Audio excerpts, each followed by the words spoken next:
everyone, this is Coach Babes from Teacher Gun Review Center. For today, we'll be talking about addition, the old way or the standard method, and the new trick. Let's use the without regrouping method. So let's start with the standard method.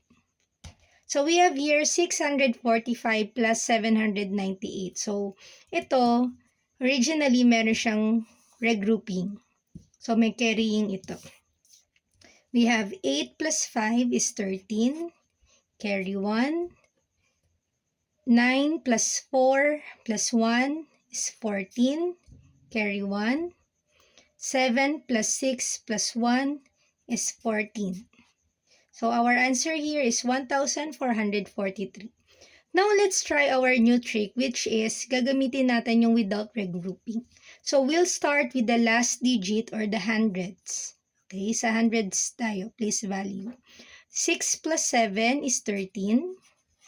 For the next line, we have 4 plus 9, 13 again. So you skip one space, dun ka sa next line. 5 plus 8, 13 again. So this is plus 13, then add.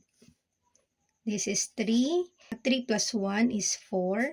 3 plus 1, 4. Bring down 1. So again, our answer here is still 1,443. So it's up to you kung ano ang mas madali sa inyo, with carry or without regrouping. Now try this on your own. 728 plus 549. Comment down your answer. Thank you so much.